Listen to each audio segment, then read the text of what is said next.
Subscribe করতে ভুলবেন না আমাদের চ্যানেলটি ডাটার রান্নাঘর।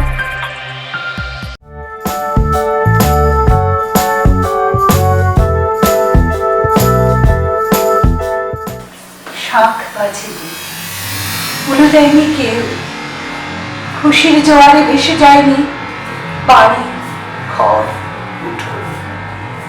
এক মেয়ের জন্ম হয়েছে, মেয়ে কন্যাবতী মাতার কোনো গর্ব নেই, কোনো অহংকার নেই।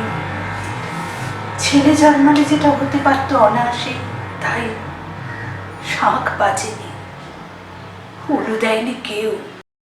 কি মনটা ভারাক্রান্ত হয়ে গেল তো? কিন্তু আমি পুরো কবিতাটা তোমাদের পড়ে বা বলে শোনাতে পারলাম না। কবির নাম ছিল শুভ দাশগুপ্ত, আর কবিতা হচ্ছে যদিও। যাক, এবার আমরা বাঙালিরা খেতে ভালোবাসি, তাই আজকে খাবার জায়গায় চলে যাই। খেতে খেতে কিন্তু মনটা সবার আবার ভালো হয়ে যাবে, তাই না? আর আজকে যে রেসিপিটা বানাবো সেটা হচ্ছে বেগুন। চলো এবার আমরা বাহারি বেগুনের একটা ছোট্ট সুন্দর রেসিপি শিখে নিই।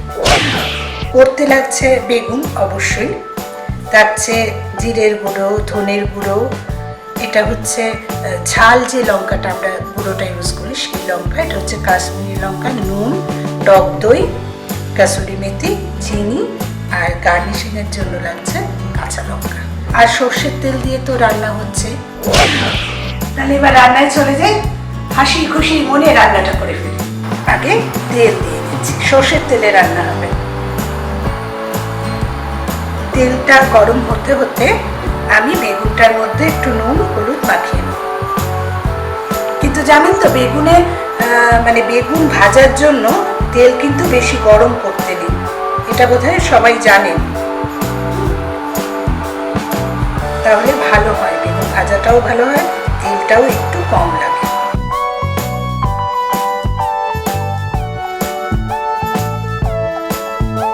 একটু গরম হয়েছে, আমি বেগুনটা ফেলে দিচ্ছি।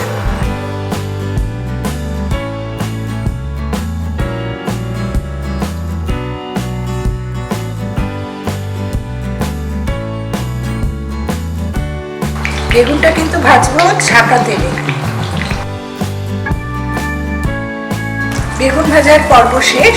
আগে কিছু তুলে রেখেছিলাম ভেজে, আর এই কয়েকটা তুলে রাখলাম।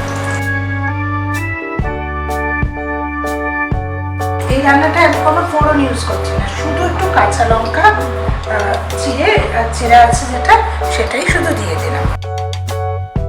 এবার এই যে টক দইটা রয়েছে, এই টক দইয়ের সাথে সমস্ত মশলাগুলো দেব। এটা হচ্ছে জিরের গুঁড়ো, এটা দেব, এটা ধনের গুঁড়ো, এটাও দেবো, এটা হচ্ছে ঝাল লঙ্কা, একটু ঝাল ঝাল হয়তো এই রান্নাটা, জন্য এটা দিলাম। আর এটা হচ্ছে কালারটা আনার জন্য, ঠিক আছে? আর হলুদ তো দেওয়া হয়নি, একটু দিয়ে নিই, হলুদ বেশি দেওয়ার দরকার নেই। নুন, যেহেতু বেগুন ভাজায় আমি নুন দিয়েছি তাই বেশি নুন দেবো, অল্প দিলাম। আর একটু চিনি দেবো, একটু স্পুন দিয়ে এই দইটাকে ভালো করে ফেটিয়ে দেবো, যাতে মশলাগুলো খুব ভালো মতো মিশে যায় আর দইটার মধ্যেও কোনো দানা দানা ভাব না থাকে।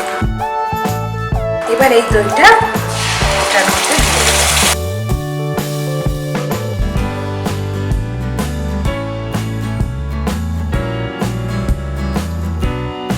প্রথমেই বলেছিলাম যে এতে একটু তেলটা বেশি দিতে হয়, তাহলে রান্নাটা ভালো হয়।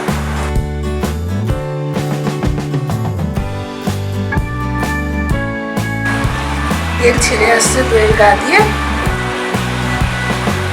এবার এই বেগুনগুলো একটু দিয়ে দেবো।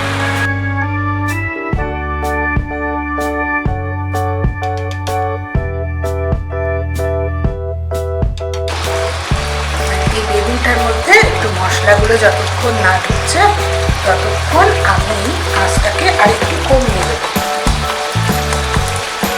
দিয়ে একটু ঢাকা দিয়ে দেবো, তাহলে মশলাটা পুরো বেগুনের মধ্যে ঢুকে যাবে। মশলা বেগুনের মধ্যে পুরো ঢুকে গেছে। দেখতে পেয়েছো পুরোটাই একদম বেগুনও নরম হয়ে গেছে বেশ ভালো মতোই। এটা তো পরোটার সাথে সত্যিই খুব ভালো লাগে। আর যদি গরম ভাতে খেতে চাই কেউ তখন ভালো লাগে। এটার টেস্টটা কেমন হয় বলো তো? একটু টকটক হয়, একটু ঝাল ঝাল হয়, একটু মিষ্টি মিষ্টি হয়। এটা রুটি পরোটা সত্যি একদম মানে পারফেক্ট যাবে। এরপর যেটা করবো, এই কাসুরি মেথিটা এর মধ্যে আর একটু ছড়িয়ে দেবো, ব্যাস। আর কিচ্ছু না, আর কিচ্ছু করবে না। কাসুরি মেথিটা এই ডাটার থেকে কেনো, তাহলে সত্যি কোনো কথা হবে না। আমি একদম বলছি, বিশ্বাস করো, এটা একদম বাই হার্ট বললাম, সত্যি কথা। কিনে দেখো, আমি তো সব কিছুতে মানে তড়কা বলো বা এমনি কোনো রান্না বলো, একটা আলাদা ধরনের স্মেল আসে এটাতে। তো ওই জন্য আমি এটা ব্যবহার করি, তোমরাও করে দেখো। একদম তৈরি। এবার এটা নামিয়ে নেবো। ইন্ডাকশন বন্ধ করে দিলাম, এটা নামিয়ে নিলাম।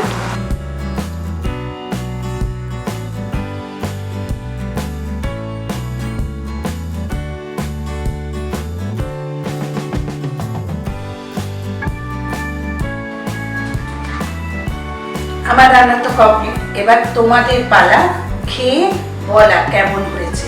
সেটা তো বলবেই, তার সাথে কমেন্ট বক্সে আরেকটা জিনিস লিখে দেবে। আমি যে কবিতাটা তোমাদের প্রথম বললাম, শুরু করলাম আর কি যেটা দিয়ে, সেই কবিতার কবির নাম আর কবিতার নাম আমি কিন্তু দুটো বলে দিয়েছিলাম। তোমরা বলে একটু জানিও কমেন্টে। আর যদি তোমরা ঠিক ঠিক উত্তর দাও তাহলে কিন্তু আমার মতো তোমরাও এখানে চলে আসতে পারবে। আমি তো সারাদিন খুব মজা করলাম, তোমরাও মজা করো। আমি চাই তোমরাও আসো, তাহলে আমিও আরেকটা রান্না শিখতে পারবো। আপনি কি হতে চান ডাটার রান্নাঘরের সদস্য? আপনার বিশেষ রেসিপিটা সব বন্ধুদের সাথে শেয়ার করতে চান? তাহলে আজকেই রেসিপিটি বানিয়ে ফেলুন আপনার ডাটার রান্নাঘরে, আর সেটি রেকর্ডিং করে পাঠিয়ে দিন আমাদের এই হোয়াটসঅ্যাপ নাম্বারে।